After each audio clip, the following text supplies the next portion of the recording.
Praise God. ದೇವರು ನಮ್ಮನ್ನು ಆಶೀರ್ವದಿಸಲಿ. ಯೇಸು ಕ್ರಿಸ್ತನ ಹೆಸರಿನಲ್ಲಿ ನಿಮಗೆ ಶುಭಾಶಯಗಳು. ದೇವರ ನಾಮಕ್ಕೆ ಮಹಿಮೆಯುಂಟಾಗಲಿ. ನಮ್ಮ ಇಂದಿನ ಸಂದೇಶದ ಶೀರ್ಷಿಕೆ, ನಿಮ್ಮ ಹೃದಯವೇ ನಿಮ್ಮ ಶಾಂತಿ ಮತ್ತು ಆಶೀರ್ವಾದಗಳಿಗೆ ಪ್ರಮುಖ. ಇಂದು ನಾವು ನಮ್ಮ ಹೃದಯದ ಸ್ಥಿತಿ ಮತ್ತು ಮನೋಭಾವದ ಬಗ್ಗೆ ಕಲಿಯಲಿದ್ದೇವೆ. ನಮ್ಮ ಜೀವನದ ಪ್ರತಿಯೊಂದು ಭಾಗವನ್ನು ಮೌನವಾಗಿ ರೂಪಿಸುವ 2 ವಿಷಯಗಳು. ಒಮ್ಮೆ ಒಬ್ಬ ತೋಟಗಾರನು ತನ್ನ ಮರವು ಫಲ ನೀಡುತ್ತಿಲ್ಲ ಎಂದು ಗಮನಿಸಿದನು. ಅವನು ಮರಗಳನ್ನು ಕತ್ತರಿಸಲು, ನೀರು ಹಾಕಲು ಮತ್ತು ಸಿಂಪಡಿಸಲು ಪ್ರಯತ್ನಿಸಿದನು, ಆದರೆ ಇನ್ನೂ ಯಾವುದೇ ಫಲಿತಾಂಶವಿಲ್ಲ. ನಂತರ ಅವನು ನಿಜವಾದ ಸಮಸ್ಯೆಯನ್ನು ಕಂಡುಹಿಡಿದನು. ಅದು ಬೇರುಗಳು ರೋಗಪೀಡಿತವಾಗಿದ್ದವು. ಅದೇ ರೀತಿ ನಮ್ಮಲ್ಲಿ ಹಲವರು ನಮ್ಮ ಬಾಹ್ಯ ಸಮಸ್ಯೆಗಳನ್ನು ಸರಿಪಡಿಸಲು ಪ್ರಯತ್ನಿಸುತ್ತೇವೆ, ಆದರೆ ನಮ್ಮ ನಿಜವಾದ ಸಮಸ್ಯೆ ನಮ್ಮ ಹೃದಯದಲ್ಲಿಯೇ. ನಮ್ಮ ಹೃದಯಗಳ ಸ್ಥಿತಿಯು ನಾವು ಶಾಂತಿಯಿಂದ ಬದುಕುತ್ತೇವೆ ಅಥವಾ ಅಶಾಂತಿಯಿಂದ ಬದುಕುತ್ತೇವೆ, ಅಥವಾ ಯಶಸ್ಸಿನಲ್ಲಿ ಅಥವಾ ವೈಫಲ್ಯದಲ್ಲಿ ಬದುಕುತ್ತೇವೆ ಎಂಬುದನ್ನು ನಿರ್ಧರಿಸುತ್ತದೆ. ಹೋಸೆ 10:12 ನಾವು ಓದುತ್ತೇವೆ, ನಿಮಗಾಗಿ ನೀತಿಯಲ್ಲಿ ಬಿತ್ತಿರಿ, ಕರುಣೆಯಲ್ಲಿ ಕೊಯ್ಯಿರಿ, ಹಾಳಾಗಿ ಬೀಳು ಬಿತ್ತ ನಿಮ್ಮ ಭೂಮಿಯನ್ನು ಅಗೆಯಿರಿ. ಆತನು ಬಂದು ನಿಮ್ಮ ಮೇಲೆ ನೀತಿಯನ್ನು ಸುರಿಸುವವರೆಗೆ ಕರ್ತನನ್ನು ಹುಡುಕುವ ಸಮಯ ಇದೆ. ದೇವರು ಹೇಳುತ್ತಾ ಇದ್ದಾರೆ, ಹಾಳಾಗಿ ಬೀಳು ಬಿತ್ತ ನಿಮ್ಮ ಭೂಮಿಯನ್ನು ಅಗೆಯಿರಿ, ಅಂದರೆ ಉಳುಮೆ ಮಾಡದ ನೆಲವನ್ನು ಅಗೆಯಿರಿ ಅಂತ.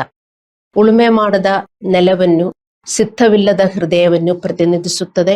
ನಾವು ವಿನಮ್ರರಾಗಿ ನಮ್ಮ ಹೃದಯಗಳನ್ನು ಸರಿಪಡಿಸಿದಾಗ ದೇವರು ಆಶೀರ್ವಾದಗಳನ್ನು ಸುರಿಸುತ್ತಾನೆ. ನಮ್ಮ ಹೃದಯಗಳನ್ನು ಬದಲಾಯಿಸಿದಾಗ ಮಾತ್ರ ನಾವು ಧನ್ಯರು. ನಿಜವಾದ ಪ್ರಶ್ನೆ ಏನೆಂದರೆ, ದೇವರು ನಮ್ಮನ್ನು ಆಶೀರ್ವದಿಸಲು ಸಿದ್ಧನಾಗಿದ್ದಾನೆಯೇ ಎಂಬುದೂ ಅಲ್ಲ, ಬದಲಾಗಿ ದೇವರು ನಮ್ಮಲ್ಲಿ ಕೆಲಸ ಮಾಡಲು ನಮ್ಮ ಹೃದಯ ಸಿದ್ಧವಾಗಿದೆಯೇ ಎಂಬುದು. 2ನೇ ಪೂರ್ವಕಾಲ ವೃತ್ತ 16:9 ಬರೆದಿದೆ, ಕರ್ತನ ಸಮ್ಮುಖದಲ್ಲಿ ಪೂರ್ಣ ಹೃದಯ ಉಳ್ಳವರ ನಿಮಿತ್ತ ಬಲವನ್ನು ತೋರಿಸುವುದಕ್ಕೆ ಆತನ ಕಣ್ಣುಗಳು ಸಮಸ್ತ ಭೂಮಿಯಲ್ಲಿ ಓಡಾಡುತ್ತವೆ. ದೇವರು ನಮ್ಮ ಎಲ್ಲರನ್ನೂ ನೋಡುತ್ತಾ ಇದ್ದಾರೆ. ನಾವು ತಿಳ್ಕೊಳ್ಳುತ್ತೇವೆ, ನಾವೇನೋ ಒಂದು ಚಿಕ್ಕವರು, ದೇವರು ನಮ್ಮನ್ನು ನೋಡುವುದಿಲ್ಲ ಅಂತ. ಹಂಗೆ ಅಲ್ಲ. ಈ ಲೋಕದಲ್ಲಿ ಏನಿದೆಯೋ, ಯಾರಿದಾರೋ ಅವರೆಲ್ಲರನ್ನೂ ದೇವರು ನೋಡುತ್ತಾ ಇದ್ದಾರೆ. ಈ ವಾಕ್ಯ ಹೇಳುತ್ತದೆ, ಕರ್ತನ ಸಮ್ಮುಖದಲ್ಲಿ ಪೂರ್ಣ ಹೃದಯ ಉಳ್ಳವರ ನಿಮಿತ್ತ ಬಲವನ್ನು ತೋರಿಸುವುದಕ್ಕೆ ಆತನ ಕಣ್ಣುಗಳು ಸಮಸ್ತ ಭೂಮಿಯಲ್ಲಿ ಓಡಾಡುತ್ತವೆ. ದೇವರು ಪ್ರತಿಯೊಂದು ಹೃದಯದಲ್ಲೂ ಕೆಲಸ ಮಾಡಲು ಬಯಸುತ್ತಾನೆ. ಅದು ವಿನಮ್ರವಾಗಿರಲಿ ಅಥವಾ ಹೆಮ್ಮೆಯಾಗಿರಲಿ, ಮೃದುವಾಗಿರಲಿ ಅಥವಾ ಕಠಿಣವಾಗಿರಲಿ. ಆದರೆ ಅವನು ಸಿದ್ಧ ಹೃದಯವಿರುವವರೊಂದಿಗೆ ಮಾತ್ರ ಕೆಲಸ ಮಾಡಲು ಸಾಧ್ಯ. ದೇವರು ನಮ್ಮೊಂದಿಗೆ ಕೆಲಸ ಮಾಡಲು ಬಯಸುತ್ತಾನೆ, ಆದರೆ ನಮ್ಮ ಹೃದಯ ಸಿದ್ಧವಿದ್ದರೆ ಮಾತ್ರ ಅವನಿಗೇನಾದರೂ ಮಾಡೋಕ್ಕಾಗತ್ತೆ. ಹಲ್ಲೆಲೂಯಾ. ಬೈಬಲ್ ನಮ್ಮ ಹೃದಯದ 2 ಬದಿಗಳ ಬಗ್ಗೆ ಹೇಳುತ್ತದೆ, ಹೃದಯ ಸ್ಥಿತಿ ಮತ್ತು ಹೃದಯ ವರ್ತನೆ. ನಾವು ಈ 2 ಬದಿಗಳು ಅರ್ಥ ಮಾಡಿಕೊಳ್ಳಬೇಕು, ಯಾಕೆಂದರೆ ದೇವರು ಈ 2ನ್ನೂ ಗುಣಪಡಿಸಲು ಬಯಸುತ್ತಾನೆ. ಇಲ್ಲದಿದ್ದರೆ ನಮ್ಮ ಆಂತರಿಕ ಮತ್ತು ಬಾಹ್ಯ ಹೋರಾಟಗಳಲ್ಲಿ ನಾವು ಮುಂದುವರಿಯುತ್ತಲೇ ಇರುತ್ತೇವೆ. ನಮ್ಮಲ್ಲಿ ಹಲವರು ಹೃದಯದ ಬಗ್ಗೆ ಮಾತನಾಡುತ್ತಾರೆ, ಆದರೆ ಅದರ 2 ಬದಿಗಳನ್ನು ನಮಗೆ ಗೊತ್ತಿಲ್ಲ. ಹೃದಯ ಸ್ಥಿತಿ ಮತ್ತು ಹೃದಯ ವರ್ತನೆ. ನಮ್ಮ ಹೃದಯ ಸ್ಥಿತಿ ಮತ್ತು ವರ್ತನೆ ನಾವೆರಡು ಅರ್ಥ ಮಾಡಿಕೊಳ್ಳಬೇಕು, ಆದರೆ ಮಾತ್ರ ನಮ್ಮ ಹೃದಯ ಬದಲಾಗಿಸುವುದಕ್ಕೆ ನಮಗೆ ಆಗುವುದು. ಮೊದಲು ಹೃದಯ ಸ್ಥಿತಿಯ ಬಗ್ಗೆ ಅರ್ಥ ಮಾಡಿಕೊಳ್ಳೋಣ. ನಮ್ಮ ಹೃದಯ ಸ್ಥಿತಿಯು ನಮ್ಮ ಆಂತರಿಕ ಜೀವನದ ನಿಜವಾದ ಸ್ಥಿತಿಯಾಗಿದೆ. ಜನರು ನೋಡುವುದಿಲ್ಲ, ಆದರೆ ದೇವರು ನೋಡುವುದು. ನಮ್ಮ ಹೃದಯ ಸ್ಥಿತಿಯು ಯೆರೆಮೀಯ 17:9 ವಿವರಿಸಲಾಗಿದೆ. ಈ ವಾಕ್ಯ ಹಿಂಗೆ ಹೇಳುತ್ತದೆ, ಹೃದಯವು ಎಲ್ಲದಕ್ಕಿಂತ ವಂಚಕ, ಗುಣವಾಗದ ರೋಗಕ್ಕೆ ಒಳಗಾಗಿದೆ, ಅದನ್ನು ಯಾರು ತಿಳಿದಾರು. ನಮ್ಮ ಹೃದಯ ಗುಣವಾಗದ ರೋಗಕ್ಕೆ ಒಳಗಾಗಿದೆ ಅಂತ. ನಮಗೆ ಏನೇ ರೋಗ ಬಂದರೂ ಈ ಲೋಕದಲ್ಲಿ ಮೆಡಿಕಲ್ ಸೈನ್ಸ್ ಇದೆ ಅಲ್ಲವೇ, ನಮಗೆ ಗುಣಮುಖವಾಗುತ್ತದೆ. ಎಷ್ಟು ದುಡ್ಡು ಖರ್ಚು ಮಾಡಿ ಆದರೂ ನಾವು ಅದು ಗುಣಮುಖವಾಗುವುದಕ್ಕೆ ನಾವು ಓಡಾಡುತ್ತೇವೆ ಅಲ್ಲವೇ, ನಾವು ಹಂಗೆ ಇಟ್ಕೊಳ್ಳುವುದಿಲ್ಲ. ಆದರೆ ನಮಗೆ ಗುಣವಾಗದ ಒಂದು ಪಾರ್ಟು ನಮ್ಮಲ್ಲಿ ಇದೆ, ನಮ್ಮ ಹೃದಯ. ಅದು ಗುಣವಾಗುವುದಕ್ಕೆ ನಾವು ಯಾರಾದರೂ ಪ್ರಯತ್ನಿಸುತ್ತೇವ? ಅದಕ್ಕೆ ದುಡ್ಡೇನು ಬೇಕಾಗಿಲ್ಲ. ದೇವರ ಹತ್ರ ನಮ್ರತೆಯಿಂದ ನಾವು ಶರಣಾಗಬೇಕು, ಅಷ್ಟೇ ನಮಗೆ ಬೇಕಾಗಿರುವುದು. ನಮ್ಮ ಹೃದಯವು ಗುಣವಾಗದ ರೋಗಕ್ಕೆ ಒಳಗಾಗಿದೆ ಎಂದರೆ ನಮ್ಮ ಹೃದಯದಲ್ಲಿ ಪಾಪ, ಗಾಯಗಳು, ತಪ್ಪು ವರ್ತನೆಗಳಿಂದಾಗಿ ನಮ್ಮ ಹೃದಯವು ಅನಾರೋಗ್ಯದಿಂದ ಬೆಳೆಯುತ್ತದೆ. ನಮಗೆ ರೋಗ ಇದ್ದರೆ, ನಮ್ಮ ಹೃದಯ ಅಲ್ಲಾಂದ್ರೆ ನಮ್ಮ ದೇಹಕ್ಕೆ ಆರೋಗ್ಯವಿಲ್ಲದಿದ್ದರೆ ನಮಗೆ ಗೊತ್ತಾಗತ್ತೆ, ನಮಗೆ ಚೆನ್ನಾಗಿ ಅನಿಸುತ್ತದಾ? ಇಲ್ಲ. ನೋವಿದ್ರೆ ಅಲ್ಲಾಂದ್ರೆ ಏನಾದರೂ ವೈಕಲ್ಯ ಇದ್ರೆ ನಮಗೆ ಚೆನ್ನಾಗಿ ಅನಿಸುವುದಿಲ್ಲ. ನಮಗೆ ಎಲ್ಲ ಚೆನ್ನಾಗಿದ್ರೂ ನಮಗೆ ಚೆನ್ನಾಗಿ ಅನಿಸೋದಿಲ್ಲ. ಹೆಲ್ತ್ ಎಲ್ಲ ಚೆನ್ನಾಗಿದೆ, ದುಡ್ಡು ಇದೆ, ಎಲ್ಲ ಇದ್ರೂ ನಮಗೆ ಚೆನ್ನಾಗಿ ಅನಿಸೋದಿಲ್ಲ. ಯಾಕೆ? ಹೃದಯದಲ್ಲಿ ಇರುವ ರೋಗದ ಕಾರಣ. ಹಲ್ಲೆಲೂಯ. ಮನುಷ್ಯರಿಗೆ 2 ರೀತಿಯ ಹೃದಯ ಸ್ಥಿತಿಗಳಿವೆ. ಆರೋಗ್ಯಕರ ಹೃದಯ ಸ್ಥಿತಿ ಅಥವಾ ಕಳಪೆ ಹೃದಯ ಸ್ಥಿತಿ, ಕಠಿಣ ಹೃದಯ ಮತ್ತು ಮೃದು ಹೃದಯ. ನಿಮ್ಮ ಹೃದಯವು ಹೆಮ್ಮೆ, ಕೋಪ, ಶ್ರಮಿಸದಿರುವುದು, ಕಹಿ, ಭಯ ಅಥವಾ ಅಪನಂಬಿಕೆಯಿಂದ ತುಂಬಿದರೆ ಅದು ಕಳಪೆ ಸ್ಥಿತಿಯಾಗಿದೆ, ಕಠಿಣ ಹೃದಯ. ಮನುಷ್ಯರಿಗೆಲ್ಲ 2 ತರ ಹೃದಯ ಇದೆ, ಕಠಿಣ ಹೃದಯ ಅಥವಾ ಮೃದು ಹೃದಯ. ಮೊದಲು ನಿಮ್ಮ ಹೃದಯ ಹೇಗಿದೆ ಎಂದು ನೀವು ಅರ್ಥ ಮಾಡಿಕೊಳ್ಳಬೇಕು. ಆದರೆ ಮಾತ್ರ ಅದು ಗುಣಪಡಿಸಲು ಆಗುತ್ತದೆ, ಅಲ್ಲವೇ? ಹಲ್ಲೆಲೂಯ. ಆದರೆ ನಿಮ್ಮ ಹೃದಯವು ನಮ್ರತೆ, ನಂಬಿಕೆ ಮತ್ತು ಪ್ರೀತಿಯಿಂದ ತುಂಬಿದರೆ ಅದು ದೇವರ ಮುಂದೆ ಆರೋಗ್ಯಕರ ಸ್ಥಿತಿಯಾಗಿದೆ. ಇದರ ಅರ್ಥ ಆರೋಗ್ಯಕರ ಹೃದಯವು ದೇವರ ಮುಂದೆ ಸರಿಯಾಗಿದೆ ಮತ್ತು ಮೆಚ್ಚುಗೆಯಾಗುತ್ತದೆ. ಅದು ದೇವರನ್ನು ನಂಬುತ್ತದೆ, ನಮ್ರವಾಗಿರುತ್ತದೆ ಮತ್ತು ಆತನ ಚಿತ್ತವನ್ನು ಯಾವಾಗಲೂ ಮಾಡಲು ಬಯಸುತ್ತದೆ. ಸೊ 2 ತರ ಹಾರ್ಟ್ ಕಂಡೀಷನ್ ಇದೆ, ಹೃದಯ ಸ್ಥಿತಿ. ತುಂಬಾ ಕಠಿಣವಾಗಿರುವ ಹೃದಯ ಸ್ಥಿತಿ, ಮೃದುವಾಗಿರುವ ಹೃದಯ ಸ್ಥಿತಿ. ನಿಮ್ಮ ಹೃದಯ ಸ್ಥಿತಿ ಯಾವುದು ಎಂದು ನೀವು ಅರ್ಥ ಮಾಡಿಕೊಳ್ಳಬೇಕು. ನಿಮ್ಮ ಹೃದಯ ಸ್ಥಿತಿ ಮೃದುವಾಗಿದ್ರೆ ದೇವರೇನು ಹೇಳಿದ್ರು ನಿಮಗೆ ಏನು ಪ್ರಾಬ್ಲಮ್ ಇಲ್ಲ, ಅದು ಪಾಲಿಸುವುದಕ್ಕೆ ನೀವು ತಯಾರಾಗುತ್ತೀರಿ. ಮತ್ತು ಆರೋಗ್ಯಕರ ಹೃದಯವು ಪರಿಪೂರ್ಣವಲ್ಲ, ಆದರೆ ಅದು ದೇವರ ಮುಂದೆ ಮೃದುವಾಗಿರುತ್ತದೆ. ಸಿದ್ಧ ಮನಸ್ಸುಳ್ಳ ಹೃದಯ, ಪಶ್ಚಾತ್ತಾಪ ಪಡುವುದು ತ್ವರಿತ ರೀತಿಯಲ್ಲಿ ಅವರು ಪಶ್ಚಾತ್ತಾಪ ಪಡುವ ಹೃದಯ ಅವರಿಗೆ ಇದೆ ಮತ್ತು ಆತನ ತಿದ್ದುಪಡಿಗಳಿಗೆ ತೆರೆದಿರುತ್ತಾರೆ. ಅದು ಹೆಮ್ಮೆ, ಭಯ ಅಥವಾ ಕಹಿಯ ಬದಲು ಪ್ರೀತಿ, ನಂಬಿಕೆ ಮತ್ತು ಶಾಂತಿ ಆಳುವ ಹೃದಯ. ಏಕೆಂದರೆ ಅವರು ದೇವರಿಗೆ ಬೇಗನೆ ಪ್ರತಿಕ್ರಿಯಿಸುತ್ತಾರೆ. ಅವರು ದೇವರಿಗೆ ಪ್ರಶ್ನೆಗಳು ಹೇಳುವುದಿಲ್ಲ. ಯಾಕೆ ನಾನಿದು ಉಪೇ ಮಾಡಬೇಕು? ಯಾಕೆ ನನಗೆ ಹಿಂಗೆಲ್ಲ ಆಯಿತು? ಯಾಕೆ ನಾನು ಹಿಂಗೆಲ್ಲ ಹಾದು ಹೋಗಬೇಕು? ಯಾಕೆ ನಾನಿಷ್ಟು ಪ್ರಾರ್ಥಿಸಿದರೂ ನನಗೇನು ಚೆನ್ನಾಗಾಗುವುದಿಲ್ಲ ಅಂದೆಲ್ಲ ಮೃದು ಹೃದಯವಿರುವವರು ಹೇಳುವುದಿಲ್ಲ. ದೇವರಿಗೆ ಬೇಗನೆ ಪ್ರತಿಕ್ರಿಯಿಸುವ ಹೃದಯ ಆರೋಗ್ಯಕರ ಹೃದಯವು. ಅವರಿಗೆ ದೇವರ ಪ್ರೀತಿ ಮತ್ತು ದೇವರ ಭಯ ಇದೆ. ಈ ರೀತಿಯ ಜನರು ಸಂಖ್ಯೆಯಲ್ಲಿ ಬಹಳ ಕಡಿಮೆ, ಈ ಜಗತ್ತಿನಲ್ಲೂ ಬಹಳ ಕಡಿಮೆ, ಚರ್ಚ್ಗಳಲ್ಲೂ ಸಹ ಮೃದು ಹೃದಯ ಇರುವವರು ಬಹಳ ಕಡಿಮೆ. ನಮ್ಮ ಹೃದಯ ಸ್ಥಿತಿ ಬದಲಾಯಿಸಲು ನಾವು ಕ್ರಿಸ್ತನಲ್ಲಿದ್ದೇವೆ. ನಾವು ದೇವರ ಹತ್ರ ಬಂದ ಮೇಲೆ ನಮ್ಮ ಹೃದಯ ಹೇಗೆ ಇದೆ ಅಂತ ದೇವರು ಬಹಿರಂಗಪಡಿಸುತ್ತಾನೆ, ಅಲ್ಲವೇ? ನೀವೀಗ ಎಷ್ಟು ವರ್ಷ ದೇವರ ಹತ್ರ ಇದ್ದೀರಿ, ನಿಮಗೆ ಈಗ ಗೊತ್ತಾಯಿತು ನಿಮ್ಮ ಹೃದಯ ಹೇಗಿದೆ ಅಂತ. ದೇವರ ಹತ್ರ ಬರಲಿಲ್ಲದಿದ್ದರೆ ನಿಮಗೆ ಗೊತ್ತಾಗಿರಲಿಲ್ಲ, ಅಲ್ಲವೇ? ಸೊ ದೇವರು ಬಹಿರಂಗಪಡಿಸುವುದು ನಿಮ್ಮನ್ನು ನಾಚಿಕಪಡಿಸಲು ಅಲ್ಲ, ಬದಲಾಗಿ ನಿಮ್ಮನ್ನು ಗುಣಪಡಿಸಲು ಎಂದು ನೀವು ಅರ್ಥ ಮಾಡಿಕೊಳ್ಳಬೇಕು. ನಾವು ನಮ್ಮ ಹಳೆಯ ಹೃದಯ ಸ್ಥಿತಿಯಲ್ಲಿಯೇ ಮುಂದುವರಿಸಿದರೆ ಈ ಜಗತ್ತಿನಲ್ಲಿ ನಾವು ಅನೇಕ ದುಃಖಗಳನ್ನು ಎದುರಿಸಬೇಕಾಗತ್ತೆ. ಅದು ನಮಗೆ ಗೊತ್ತಿಲ್ಲ. ಅದಕ್ಕೆ ದೇವರು ನಮ್ಮನ್ನು ಕರೆದಿರುವುದು. ದೇವರು ನಮ್ಮನ್ನು ಕರೆದು ನಮ್ಮನ್ನು ಆಶೀರ್ವಾದ ಮಾಡೋದಕ್ಕೆ ಅಂತ ನಮಗೆಲ್ಲ ಗೊತ್ತಿದೆ. ಆಶೀರ್ವಾದ ಎಲ್ಲಿಂದ ಶುರುವಾಗಬೇಕು? ನಮ್ಮ ಹೃದಯದಿಂದ. ಮೊದಲು ದೇವರು ಆಶೀರ್ವಾದ ಮಾಡುವುದು ನಮ್ಮ ಹೃದಯವನ್ನು ನಾವು ಅರ್ಥ ಮಾಡಿಕೊಳ್ಳಬೇಕು. ನಮ್ಮ ಹೃದಯಕ್ಕೆ ಒಂದು ದೊಡ್ಡ ರೋಗ ಇದೆ. ಅದು ಈ ಲೋಕದ ಮೆಡಿಕಲ್ ಸೈನ್ಸ್ಗೆ ಗುಣಮುಖ ಮಾಡುವುದಕ್ಕೆ ಆಗುವುದಿಲ್ಲ. ಬರೀ ದೇವರಿಗೆ ಅದು ಸರಿಪಡಿಸಲಾಗುತ್ತದೆ. ಆದ್ದರಿಂದ ದೇವರು ನಮ್ಮ ಹೃದಯದ ಮನೋಭಾವವನ್ನು ಬಹಿರಂಗಪಡಿಸಿಕೊಂಡಾಗ ನಾವು ದೇವರಿಗೆ ಕೃತಜ್ಞರಾಗಿರಬೇಕು. ಮನನೊಂದಿಸಬಾರದು ಮತ್ತು ಕೆಟ್ಟದಾಗಿ ಭಾವಿಸಬಾರದು. ಇದು ವಿಶ್ವಾಸಿಗಳು ತಿರಸ್ಕರಿಸಬೇಕು. ದೇವರು ನಮ್ಮ ಹೃದಯ ಬಹಿರಂಗಪಡಿಸಿದರೆ ಅಯ್ಯೋ ನಾನು ಹಿಂಗಲ್ಲ ಅಂತೆಲ್ಲ ನೀವು ಹೇಳಬಾರದು. ಅಯ್ಯೋ ನಾನು ಹಿಂಗಿದೀಯಾ? ನೋಡಿ, ನಮ್ಮ ಏನಾದ್ರೂ ಒಂದು ಎಕ್ಸ್ರೇ ಅಲ್ಲಾಂದ್ರೆ ಏನಾದ್ರೂ ನಮ್ಮ ಒಳಗಡೆ ಇರುವ ಏನಾದ್ರೂ ಮೆಡಿಕಲ್ ಎಕ್ವಿಪ್ಮೆಂಟ್ ಇಂದ ತಕ್ಕೊಂಡ್ರೆ ನಾವು ಹೇಳ್ತೇವೆ ಅಯ್ಯೋ ಇದು ಹಿಂಗೆಲ್ಲ ನನಗಿಲ್ಲ, ನಮ್ಗೆ ಹೇಳಕ್ಕಾಗಲ್ಲ. ಅವರೇನು ಹೇಳ್ತಾರೋ ನಾವು ನಂಬಬೇಕು. ಅದು ಅಡ್ವಾನ್ಸ್ ಮೆಡಿಕಲ್ ಸೈನ್ಸ್ ಹೇಗೆಲ್ಲ ತೋರಿಸುತ್ತದೆ. ಮೈನ್ಯೂಟ್ ಥಿಂಗ್ಸ್ ಕೂಡ ತೋರಿಸುತ್ತಾರೆ. ನಾವು ಅದಕ್ಕೆ ಇಲ್ಲ ಹಂಗಲ್ಲ ಅಂತ ನಾವು ಯಾವತ್ತೂ ಹೇಳುವುದಿಲ್ಲ. ಅದೇ ತರ ದೇವರ ವಾಕ್ಯ ನಾವು ಯಾರು ಎಂದು ನಮ್ಮ ಒಳಗಡೆ ಏನಿದೆ ಎಂದು ಎಲ್ಲ ತೋರಿಸುತ್ತದೆ. ಅದು ನಾವು ಸರಿಪಡಿಸಬೇಕು. ಆದರೆ ಮಾತ್ರ ನಮಗೆ ಒಳ್ಳೆಯದಾಗುವುದು ಎಂದು ವಿಶ್ವಾಸಿಗಳು ಅರ್ಥ ಮಾಡಿಕೊಳ್ಳಬೇಕು. ನಾವು ಕ್ರಿಸ್ತನನ್ನು ಸ್ವೀಕರಿಸಿದಾಗ ಅವನು ನಮ್ಮ ಪಾಪಗಳನ್ನು ಕ್ಷಮಿಸುವುದಲ್ಲದೆ ನಮ್ಮ ಆಂತರಿಕ ಜೀವನವನ್ನು ಸರಿಪಡಿಸಲು ಪ್ರಾರಂಭಿಸುತ್ತಾನೆ. ನಮಗೆಲ್ಲ ಏನು ಬೇಕು? ನಮಗೆ ಬಾಹ್ಯ ಜೀವನ ಎಲ್ಲ ನಮಗೆಲ್ಲ ಒಳ್ಳೆಯದಾಗಬೇಕು.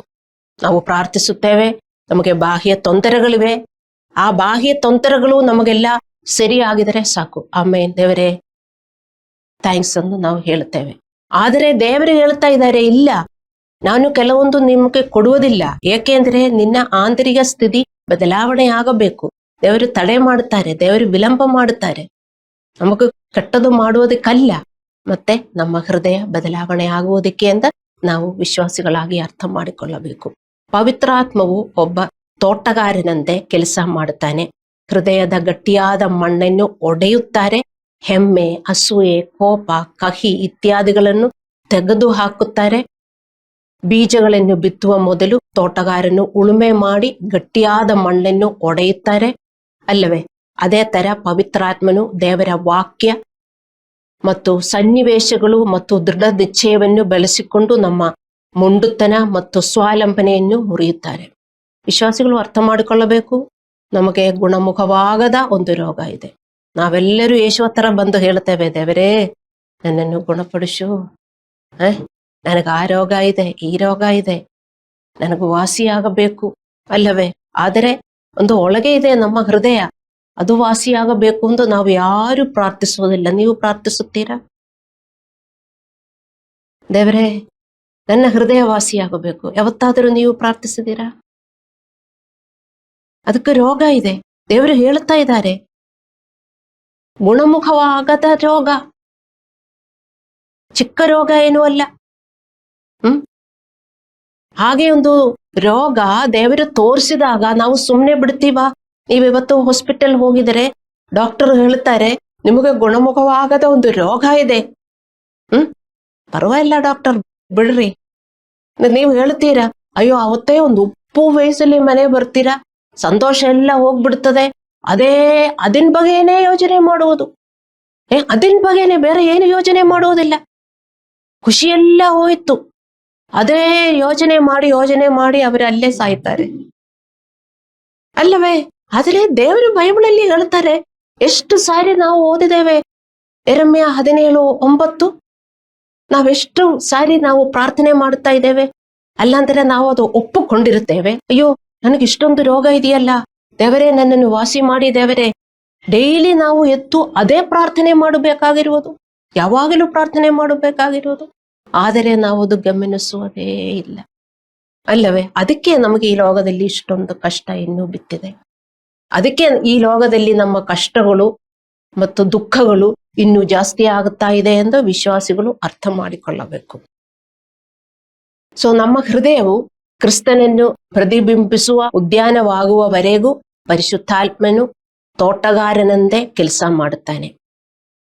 ಅವನು ಮುರಿಯುವುದು, ನಡೆಯುವುದು, ನೀರು ಹಾಕುವುದು, ಸಮಾರುವುದು, ದೇವರು ಇದನ್ನೇ ಮಾಡುತ್ತಾ ಇರುತ್ತಾರೆ. ಒಂದು ತೋಟಗಾರನು ತನ್ನ ಭೂಮಿಯಲ್ಲಿ ಏನೇನು ಮಾಡುತ್ತಾನೆ, ಅವನಿಗೆ ಒಳ್ಳೆ ಫಲಗಳು ಬೇಕು. ಅವನ ಹಂಗೆ ಬಿಡ್ತಾನ? ಒಂದು ತೋಟಗಾರನು ಇಲ್ಲ. ಅದೇ ತರ ನಾವು ದೇವರ ಹತ್ರ ಬಂದ್ರೆ ದೇವರು ನಮ್ಮನ್ನು ಹಂಗೆ ಬಿಡುವುದಿಲ್ಲ. ಈ ಕೆಲಸಗಳೆಲ್ಲ ಮಾಡುತ್ತಾನೇ ಇರ್ತಾರೆ. ಮರೆಯಬೇಡ ವಿಶ್ವಾಸಿಗಳು. ಫಿಲಿಪ್ಪಿಯದವರಿಗೆ 2:13 ವಾಕ್ಯ ನೀವು ಓದಿದರೆ ನಿಮಗೆ ಅರ್ಥವಾಗುತ್ತದೆ. ನಮಗೂ ಬೇಡ ಅಂತರೂ ದೇವರು ಮಾಡುತ್ತಾ ಇರುತ್ತಾರೆ. ನಾವು ಅರ್ಥ ಮಾಡಿಕೊಳ್ಳಬೇಕು. ದೇವರು ಇದನ್ನು ಹೇಗೆ ಮಾಡುತ್ತಾರೆ? ಪವಿತ್ರ ಆತ್ಮವು ಚರ್ಚು ಮತ್ತು ಪಾದ್ರಿಯ ಉಪದೇಶ ಮತ್ತು ಬೋಧನೆಯ ಮೂಲಕ ನಮ್ಮಲ್ಲಿ ವಾಕ್ಯವನ್ನು ನೆಡಲು ಮತ್ತು ನೀರು ಹಾಕಲು ಕೆಲಸ ಮಾಡುತ್ತಾನೆ. ಎಫೆಸದವರಿಗೆ 4:11-16. ಮತ್ತು ಬೆಳವಣಿಗೆ, ದೃಢ ವಿಶ್ವಾಸ ಮತ್ತು ಫಲವನ್ನು ತರಲು ಆತನು ನಮ್ಮ ಹೃದಯದಲ್ಲಿ ವೈಯಕ್ತಿಕವಾಗಿ ತನ್ನ ಕೆಲಸ ಮುಂದುವರಿಸುತ್ತಾನೆ. ವೈಯಕ್ತಿಕವಾಗಿ ನಮಗೂ ಒಬ್ಬೊಬ್ಬರಿಗೋಸ್ಕರ ದೇವರು ಕೆಲಸ ಮಾಡುತ್ತಾ ಇದ್ದಾರೆ. ಮರೆಯಬೇಡ ದೇವರ ಮಕ್ಕಳೇ. ಅವನ ನೆಲ ಈಗ ನಾವು ರಕ್ಷಣೆ ಹೊಂದಿ ಅವನ ಹತ್ರ ಬಂದಿದ್ದೇವೆ. ಅವನೊಳ್ಳೆ ತೋಟಗಾರನು, ನಮ್ಮನ್ನು ಹಂಗೆ ಬಿಡುವುದಿಲ್ಲ. ಒಳ್ಳೆಯ ಫಲ ಉಂಟಾಗಬೇಕು. ಅದರಲ್ಲಿ ದೇವರು ವರ್ತಿಸುತ್ತಾ ಇದ್ದಾರೆ ಎಂದು ವಿಶ್ವಾಸಿಗಳು ಅರ್ಥ ಮಾಡಿಕೊಳ್ಳಬೇಕು.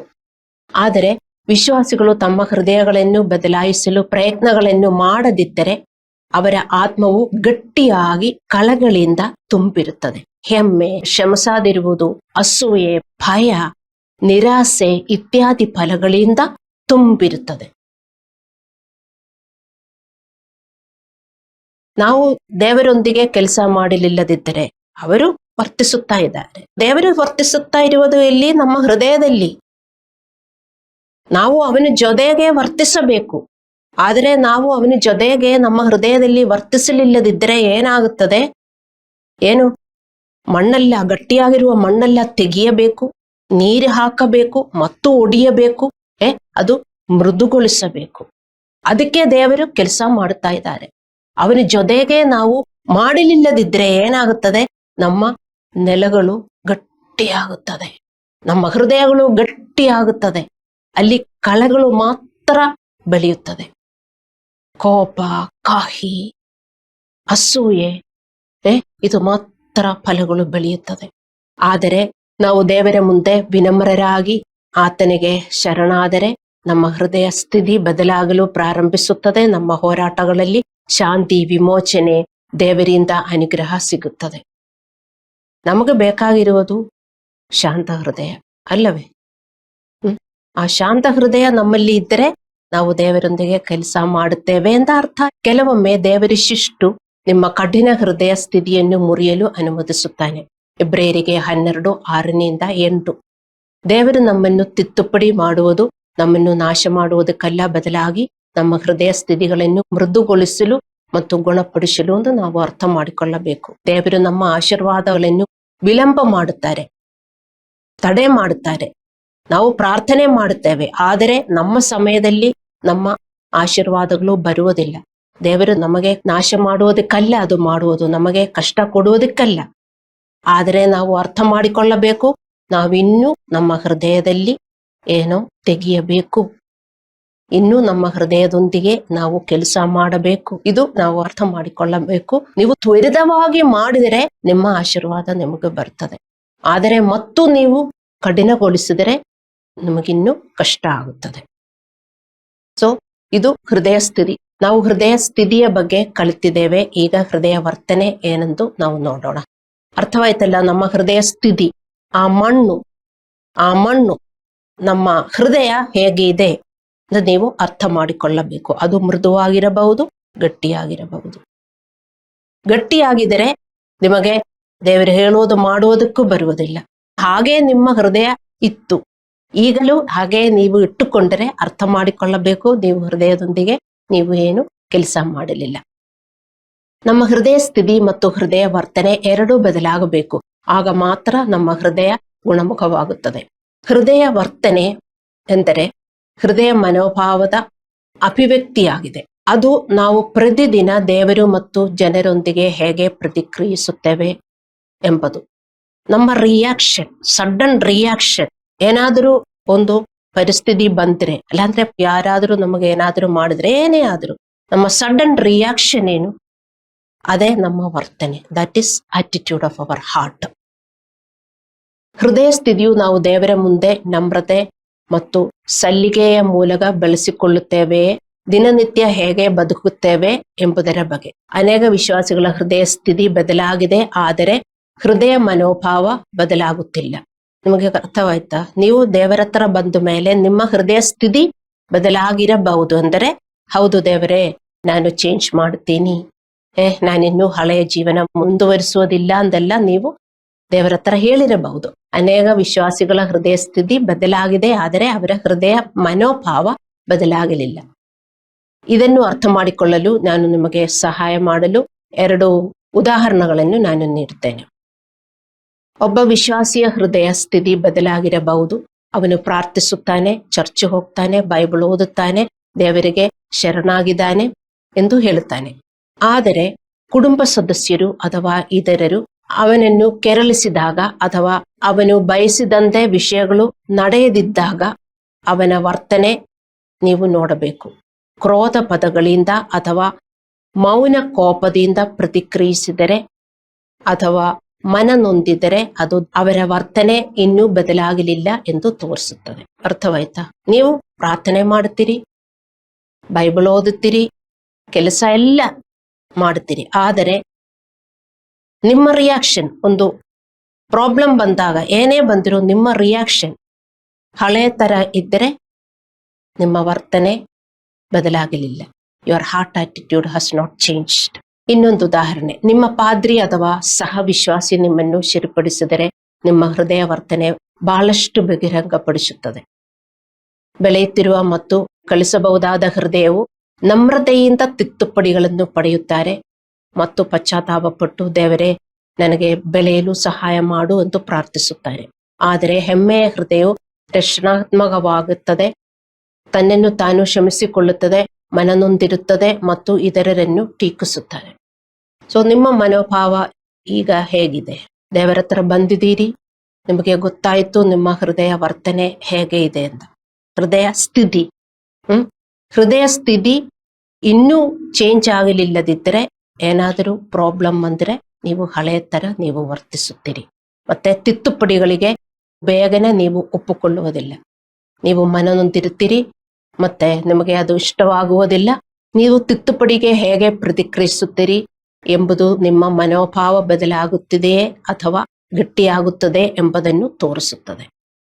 ಹೃದಯ ಆಲ್ರೆಡಿ ಗಟ್ಟಿ ಇದೆಯೋ ಸಾಫ್ಟ್ ಇದೆಯೋ ಅದು ನಿಮಗೆ ಗೊತ್ತು.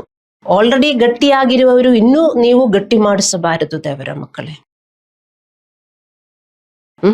ಸಾಫ್ಟ್ ಆಗಿರುವವರು ಅವರು ದೇವರ ವಾಕ್ಯದ ಪ್ರಕಾರ ಇನ್ನೂ ಸಾಫ್ಟ್ ಆಗಿ, ಅವರಿಗೆ ಬೇಗನೆ, ಅವರಿಗೆ ದೇವರ ಪ್ರೀತಿ ಇದೆ, ದೇವರ ಭಯ ಇದೆ. ಆದರೆ ಗಟ್ಟಿಯಾಗಿರುವ ಹೃದಯ ಇವರಿಗೆ ದೇವರ ಭಯ ಇಲ್ಲ, ದೇವರ ಪ್ರೀತಿಯೂ ಇರುವುದಿಲ್ಲ.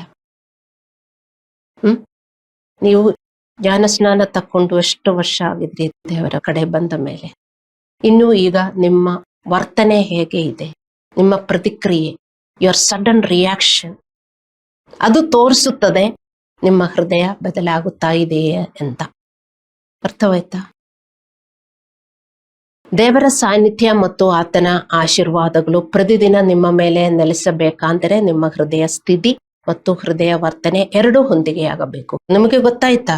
ನಿಮ್ಮ ಹೃದಯ ವರ್ತನೆ, ನಮಗೆ ಯಾಕೆ ಹೃದಯ ಸ್ಥಿತಿ ಮತ್ತು ಹೃದಯ ವರ್ತನೆ ಗೊತ್ತಾಗಬೇಕು? ಇದೆರಡು ಗೊತ್ತಾಗಿದರೆ ಮಾತ್ರ ನಮ್ಮ ಹೃದಯ ನಮಗೆ ಬದಲಾಯಿಸುವುದಕ್ಕೆ ಆಗುತ್ತದೆ. ಅಲ್ಲಾಂದ್ರೆ ನೀವು ಹೇಳ್ತೀರಿ ನಿಮ್ಮ ಹೃದಯ ತುಂಬಾ ಚೆನ್ನಾಗಿದೆ, ಯಾಕೆಂದ್ರೆ ನೀವು ತುಂಬಾ ಪ್ರಾರ್ಥಿಸುತ್ತೀರಿ, ಯಾವಾಗಲೂ ಚರ್ಚ್ ಬರ್ತೀರಿ, ನೀವು ಮಿನಿಸ್ಟ್ರಿಗಳು ಎಲ್ಲ ಮಾಡ್ತಾ ಇರಬಹುದು, ಎಲ್ಲದೂ ನೀವು ಮಾಡ್ತಾ ಇರಬಹುದು. ಅದೆಲ್ಲ ನೋಡಿದರೆ ನೀವೇನು ತಿಳ್ಕೊಳ್ತೀರಿ? ಹೌದು, ಈಗ ನಾನು ಚೇಂಜ್ ಆಗಿದ್ದೀನಿ ಅಂತ. ಅದೆಲ್ಲ ನಿಮ್ಮ ಚೇಂಜ್ ಒಂದು ವಿಶ್ವಾಸಿಗಳು ಅರ್ಥ ಮಾಡಿಕೊಳ್ಳಬೇಕು. ನಿಮ್ಮ ವರ್ತನೆ, your reaction, your attitude, how you face a situation, how you face people, opposite people, how you face opposite situations, ಅದೇ ನಿಮ್ಮ ವರ್ತನೆ. ಸೊ ಅದು ಬದಲಾಗಲಿಲ್ಲದಿದ್ದರೆ ವಿಶ್ವಾಸಿಗಳು ದಯವಿಟ್ಟು ಅರ್ಥ ಮಾಡಿಕೊಳ್ಳಬೇಕು, ನಿಮ್ಮ ಹೃದಯ ಇನ್ನೂ ಬದಲಾವಣೆ ಆಗಲಿಲ್ಲ. ಸಡನ್ಲಿ ಕೋಪ ಬರ್ತಾ ಇದೆಯಾ? ಸಡನ್ಲಿ ಒಫೆಂಡೆಡ್ ಆಗ್ತಾ ಇದೆಯಾ? ಅದು ಒಂದ್ ಕಡೆ ಇಟ್ಬಿಟ್ಟು ವಿಶ್ವಾಸಿಗಳು ಹೇಳ್ತಾರೆ ನಾನು ಫುಲ್ ಬದಲಾಗಿದ್ದೀನಿ, ಈಗ ಯೇಸು ಬಂದ್ರೆ ನಾನೇ ಫಸ್ಟ್, ಹಂಗೆ ಹೇಳ್ತಾರೆ. ಇಲ್ಲ, ಅದಕ್ಕೆ ನಾನು ಡೀಟೇಲ್ಡ್ ಆಗಿ ನಿಮಗೆ ಕಳಿಸಿಕೊಡ್ತಾ ಇರೋದು. ಇಲ್ಲದಿದ್ದರೆ ವಿಶ್ವಾಸಿಗಳೆಲ್ಲರೂ ಹೇಳ್ತಾರೆ, ಅಯ್ಯೋ ನಾನು ತುಂಬಾ ಪ್ರಾರ್ಥನೆ ಮಾಡ್ತಾ ಇದ್ದೀನಲ್ಲ, ತುಂಬಾ ಉಪವಾಸ ಮಾಡ್ತಾ ಇದ್ದೀನಿ, ಆರಾಧನೆ ಮಾಡ್ತಾ ಇದ್ದೀನಿ, ಸ್ತೋತ್ರ ಹೇಳ್ತಾ ಇದ್ದೀನಿ, ನಾನು ಈಗ ಮೊಬೈಲಲ್ಲೂ ಎಲ್ಲೂ ಏನು ಕೆಟ್ಟದೇನು ನೋಡುವುದಿಲ್ಲ, ಬರೀ ದೇವರ ಇದು ಮಾತ್ರನೇ ನೋಡುವುದು ಒಂದೆಲ್ಲ ಹೇಳಿ ನಾನು ತುಂಬಾ ಬದಲಾಗಿದೆ ಅಂತ ಹೇಳ್ತಾರೆ. ಮತ್ತೆ ಅವರು ಗಾಡ್ಸ್ ಟಿವಿ ಎಲ್ಲ ಅಂದ್ರೆ ಏನಾದ್ರೂ ನೋಡ್ತಾ ಇರುವಾಗ ಯಾರಾದ್ರೂ ಕರೀತಾರೆ ಬನ್ನಿ ಅಂತ, ಆವಾಗ ನೋಡಬೇಕು ಅವರನ್ನು. ಎಷ್ಟೊಂದು ಕೋಪ ಬಂದು ಮೊಬೈಲ್ ಬಿಡಕ್ಕೆ ಇಷ್ಟ ಇಲ್ಲ, ಅದಕ್ಕೆ ಹಳೆಯ ತರ ಮಾತನಾಡಿ ಪುರುರಾ ಮಾತನಾಡಿಕೊಂಡು ಹೋಗ್ತಾರೆ. ಬದಲಾಗಲಿಲ್ಲ ದೇವರ ಮಕ್ಕಳೇ, ಅರ್ಥ ಮಾಡಿಕೊಳ್ಳಿ. ನಮ್ಮ ಹೃದಯ ಗುಣಮುಖವಾಗಲಿಲ್ಲ, ಇನ್ನೂ ರೋಗದಲ್ಲೇ ಇದೆ, ಗುಣವಾಗದ ರೋಗ. ಹಲ್ಲೆಲೂಯಾ. ಎರಡೂ ಬದಲಾಗಬೇಕು. ಹೃದಯ ಸ್ಥಿತಿನೂ ಬದಲಾಗಬೇಕು, ಹೃದಯ ವರ್ತನೆಯೂ ಬದಲಾಗಬೇಕು, ಆದರೆ ಮಾತ್ರ ದೇವರ ಉಪಸ್ಥಿತಿ ನಮಗೆ ಯಾವಾಗಲೂ ಅನುಭವವಾಗುವುದು. ಹೌದು, ದೇವರು ನಮ್ಮ ಒಳಗಡೆ ವಾಸಿಸುತ್ತಾನೆ. ಅವನ ಆಲಯ ನಾವು ಈಗ. ನಾವು ಅವನೊಂದಿಗೆ ನಾವು ಓಡಾಡುತ್ತೇವೆ, ಮಲಗುತ್ತೇವೆ, ಜೀವನ ಮಾಡುತ್ತೇವೆ. ಅವನ ಆಲಯ ನಾವು. ಅವನ ಆಲಯ ಇದ್ರೆ ಅವನಿಲ್ವಾ? ಅವನಿಲ್ಲದೆ ಆಲಯನ? ಅವನ ಆಲಯದಲ್ಲಿ ಅವನಲ್ಲಿ ವಿಶ್ವಾಸಿಗಳಿಗೆ ಅನುಮಾನ ಇಲ್ಲ. ಅಂದರೆ ದೇವರ ಉಪಸ್ಥಿತಿ, ದೇವರ ಮಕ್ಕಳೇ, ನಮ್ಮೊಂದಿಗೆ ಯಾವಾಗಲೂ ಇರಬೇಕು. ಎಲ್ಲಿ ಹೋಗಿದ್ರು, ಆವಾಗ ಇವಾಗ ನೀವೊಂದು ಚರ್ಚೆಗೆ ಬಂದಾಗ ಸ್ವಲ್ಪ ಗಾಡ್ಸ್ ಪ್ರೆಸೆನ್ಸ್ ಅನುಭವಿಸಿದೆ ಎಂದು ಹೇಳುವುದಲ್ಲ. ಯಾವಾಗಲೂ ಸ್ವಲ್ಪ ಗೂಸ್ ಬಂಬು ಪಾಸ್ಟರ್ ಪ್ರೀಚ್ ಮಾಡಿದಾಗ ಬಂದಿದೆ, ಓ ನನ್ನ ಜೊತೆ ದೇವರ ಪ್ರೆಸೆನ್ಸ್ ಯಾವಾಗಲೂ ಇದೆ ಅಂತ ಹೇಳಕ್ಕೆ ನಿಮ್ಗೆ ಆಗಲ್ಲ. ದೇವರ ಉಪಸ್ಥಿತಿ ನಮ್ಮೊಂದಿಗೆ ಯಾವಾಗಲೂ ಇರಬೇಕು. ಅದಕ್ಕೆ ನಾನು ಹೇಳಿರುವುದು, ನಿಮ್ಮ ಹೃದಯ ಸ್ಥಿತಿ ಬದಲಾಗಿದ್ದರೂ, ನಿಮ್ಮ ಹೃದಯದ ವರ್ತನೆ ಬದಲಾಗದಿದ್ದರೆ ನೀವು ನಿರಂತರವಾಗಿ ದೇವರ ಸಾನ್ನಿಧ್ಯವನ್ನು ಅನುಭವಿಸಲು ಸಾಧ್ಯವಿಲ್ಲ. ಏಕೆಂದರೆ ನಿಮ್ಮ ಹೃದಯ ವರ್ತನೆಯು ಪವಿತ್ರಾತ್ಮನನ್ನು ದುಃಖಪಡಿಸುತ್ತದೆ. ವಿಶ್ವಾಸಿಗಳು ಅರ್ಥವಾಗುತ್ತದ? ವಿಶ್ವಾಸಿಗಳು ಡ್ಯಾನ್ಸ್ ಮಾಡಿ ಆರಾಧನೆ ಮಾಡುತ್ತಾರೆ, ಟ್ಯಾಂಕ್ಸ್ ಅಲ್ಲಿ ಹಂಗೆ ಪ್ರಾರ್ಥನೆ ಮಾಡುತ್ತಾರೆ, ಬರೀ ಟ್ಯಾಂಕ್ಸೇ ಬರುವುದು. ಹಸ್ಬೆಂಡ್ ಬೈಯೋದು ಟ್ಯಾಂಕ್ಸ್ ಅಲ್ಲೇ. ನಾನು ಚೇಂಜ್ ಆಗಿದ್ದೀನಿ, ಬದಲಾವಣೆ ಆಗಿದ್ದೀನಿ ಅಂತ ನೀವು ಅನ್ಕೊಂಡ್ರೆ ನಿಮ್ಮ ವರ್ತನೆ ಏನಿದೆ ಎಂದು ವಿಶ್ವಾಸಿಗಳೇ ನೋಡಿ. ಏನ ಅನುಭವ ನಿಮಗೆ ಉಂಟಾಗಿದ್ರು, ಏನೇ ಆಗಿದ್ರು ನೀವು ಹೇಗೆ ಪ್ರತಿಕ್ರಿಯಿಸುತ್ತೀರಿ? ಅದರಿಂದ ಮಾತ್ರ ಶಾಂತವಾಗಿ ನೀವು ಪ್ರತಿಕ್ರಿಯಿಸಿದರೆ ನಿಮ್ಮ ಹೃದಯ ಬದಲಾವಣೆ ಆಗ್ತಾ ಇದೆ. ನಾವು ಆ ಸ್ಟೇಜಲ್ಲಿ ನಾವು ಮುಟ್ಟಬೇಕು. ಆ ಸ್ಟೇಜಲ್ಲಿ ನಾವು ರೀಚ್ ಆಗಬೇಕಂದ್ರೆ ನೀವು ಅರ್ಥ ಮಾಡಿಕೊಳ್ಳಬೇಕು, ನಮಗೆ ಗುಣವಾಗದ ರೋಗ ಇರುವ ಒಂದು ಹೃದಯವಿದೆ ಅಂದ್ರೆ. ಅದು ನೀವು ಗಮನಿಸಲಿಲ್ಲದಿದ್ದರೆ ದೇವರ ಮಕ್ಕಳೇ, ಯಾರ ಹೃದಯನೂ ಗುಣಮುಖವಾಗುವುದಿಲ್ಲ. ವಿಶ್ವಾಸಿಗಳು ತನ್ನ ಹೃದಯ ರೋಗಿಗಳಾಗಿ ಸ್ವರ್ಗಕ್ಕೆ ಸೇರುತ್ತೀರಾ ದೇವರ ಮಕ್ಕಳೇ? ಹೇಳಿ. ವಿತೌಟ್ ಪೀಸ್, ಶಾಂತಿ ಇಲ್ಲದೆ ಯಾರು ದೇವರನ್ನು ನೋಡುವುದಿಲ್ಲ ಎಂದು ಬೈಬಲ್ ಹೇಳುತ್ತದೆ. ಆದರೆ ವಿಶ್ವಾಸಿಗಳು ಅವರ ಹೃದಯ ಸ್ಥಿತಿ ಚೇಂಜ್ ಆಗಿದೆ. ಯಾಕೆಂದರೆ ದೇವರ ಹತ್ರ ಬಂದಿದ್ದಾರೆ. ಎಸೆಕಿಯೇಲ್ 36:26 ಹೇಳುತ್ತದೆ, ನಮಗೆ ಒಂದು ಹೊಸ ಹೃದಯ ದೇವರು ಕೊಟ್ಟಿದ್ದಾರೆ ಅಂತ, ಮೃದುವಾದ ಹೃದಯ ಕೊಟ್ಟಿದ್ದಾರೆ ಅಂತ. ಅದರಿಂದ ಎಲ್ಲರೂ ತಿಳ್ಕೊಳ್ಳುತ್ತಾರೆ, ಆ ಹೃದಯದಿಂದ ಎಲ್ಲರೂ ಸ್ವರ್ಗಕ್ಕೆ ತಲುಪುತ್ತಾರೆ ಅಂತ. ಇಲ್ಲ ದೇವರ ಮಕ್ಕಳೇ, ಅರ್ಥ ಮಾಡಿಕೊಳ್ಳಿ. ಹಲ್ಲೆಲೂಯಾ. ನಮ್ಮ ಹೃದಯದ ಸ್ಥಿತಿ ಮತ್ತು ಮನೋಭಾವವು ನಿಜವಾಗಿಯೂ ಬದಲಾಗಬೇಕಂದ್ರೆ ನಾವು ಪ್ರತಿದಿನ ನಮ್ಮ ಹೃದಯದೊಂದಿಗೆ ಕೆಲಸ ಮಾಡಬೇಕು. ಗುಣಮುಖವಾಗದ ಒಂದು ರೋಗ ನಮಗಿದೆ. ಡಾಕ್ಟರ್ಸ್ ಹೇಳಿದರು, ಪ್ರತಿದಿನ ನೀವು ಮಾತ್ರೆ ತಕ್ಕೋಬೇಕು, ಇಂಜೆಕ್ಷನ್ ತಕ್ಕೋಬೇಕು, ಅಲ್ಲಾಂದ್ರೆ ಹಾಸ್ಪಿಟಲ್ ಅಲ್ಲಿ ಬರಬೇಕು, ಇಲ್ಲದಿದ್ದರೆ ನಿಮ್ಮ ರೋಗ ವಾಸಿಯಾಗುವುದಿಲ್ಲ ಅಂತ ಹೇಳಿದರೆ ಅವರು ಹೇಳುವ ಅಪಾಯಿಂಟ್ಮೆಂಟ್ ಟೈಮಿಗೆ ಮುಂಚೆನೆ ನೀವು ಅಲ್ಲಿ ಹೋಗಿ ಕೂತ್ಕೊಳ್ತೀರಿ. ಅದೇ ಅಷ್ಟು ದೊಡ್ಡ ರೋಗವಿದೆಯಲ್ಲ, ಅಲ್ಲವೇ? ಮತ್ತೆ ನಾವೆಲ್ಲರೂ ಇಷ್ಟೊಂದು ದೊಡ್ಡ ರೋಗವನ್ನು ನಾವು ಇಟ್ಟುಕೊಂಡು ಹ್ಯಾಪಿಯಾಗಿ ಜೀವನ ಮಾಡುತ್ತಾರೆ.